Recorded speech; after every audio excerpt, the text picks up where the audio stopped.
He cheated on me with his coworker. I am 36F, he is 42M and the other woman is around 49.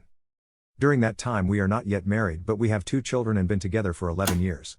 I already noticed the signs that he is doing something behind my back but I still ignored it. Mind you, he would always make me feel that I was just paranoid and that I am insecure about myself. Here's what happened.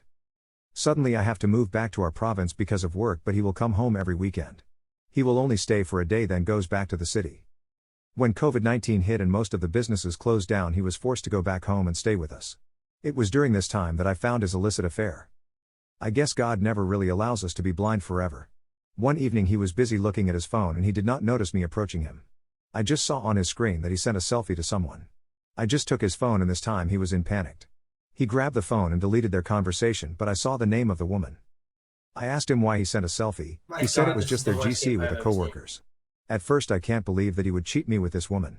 Not to brag but I have the looks. I work in a government agency with a decent salary and I graduated with a 4-year course, with a master's degree and now working towards my PhD while this other woman is a single mom, works as a cashier in their company and she is not pretty. You might be thinking that I am just saying that she is not pretty because of my bitterness but Lord God I am not lying in this part. Before, I thought men cheat because they want someone who is sexy, pretty or for money and we all know about sex it is given. How will I suspect this woman to be the third party when she is a downgrade? How do I already have all Mind you, when I visited their office one time this woman said hi to me and if my work was doing okay. Going back, I chatted this woman using my messenger account and asked her why she is chatting with my partner. She saw my message and did not reply then proceed to block me. My partner though still denies about their relationship. I cannot do anything since I don't have a solid evidence. However one time he left his phone and forgot to delete their conversation. The number was not saved but I know it's her. I saved the number on my phone and took my husband's phone so he could not reply to her once I messaged the girl. When I messaged the girl I pretended to be my husband and that we are not okay and I am back in the city. I also informed her not to message my husband's number because I, the wife, took it because we had a fight. It was this time that the girl took the bait that I set up. I messaged her that we should end our relationship because I want to have a complete family. This time the girl just kept on calling my number but I did not answer it. She bombarded me text messages begin not to leave her. She then asked me if 2 years of being with her is just nothing. I just cried while reading her messages and my husband who is in front of me this time can no longer deny his affair. Then the woman proceeded with her threat that if my husband would leave her she would call me, the wife, and inform me about their relationship. It's like if I cannot have you then you cannot have your family. I remember telling my husband that if you want to save this family we have to face this woman and tell her that you want to end your relationship with her. I then proceed to message the girl that I want to talk to her and I am on my way to her place. During this time the other women still don't know that I caught them. On the way to the girl's place, I was devastated because he really knows where she lives. When the girl went out to meet my husband she was shocked because I am there with my husband. I cannot paint her face during this time. This was just the confirmation that I needed, to see if she is really the woman that my husband is cheating with. I was speechless during this time. I thought just like the movies, I would grab her hair and make a scene. But no, I did not do that. I just faced her and said I brought my partner with me. You can have him. Then I just walked out while crying. The subdivision where we are don't have any taxi. It was a long walk going out but I did not even notice it. All I know is that I was in pain and I felt like dying. I was ready to die during that day. When I walked out from them he followed me and left the other woman. The other woman tried to grab him and stop him from leaving though. But I just noticed, while I was walking he was following me with his motorbike then begged to speak with him. That we should settle it. I was out of my mind and asked him to just go ahead and I will go home when I am okay.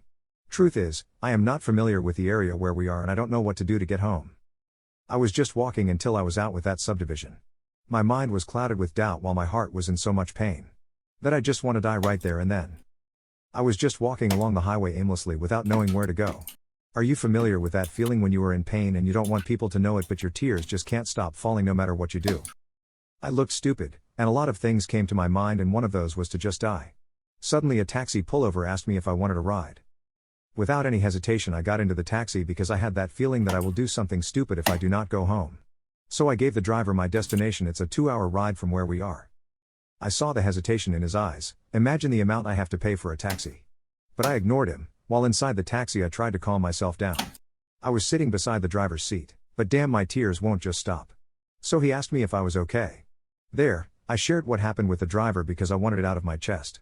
The poor driver had to listen to me while I was crying inside the taxi. The supposed 2-hour ride suddenly slowed down. He was just there beside me listening. And asking questions. Then he gave me advice about my children and that I should not do something stupid like committing suicide. When we arrived, he did not ask me for the additional fee. He even gave me a discount, and the last word he said is just pray to God and that I have to talk to my partner about it.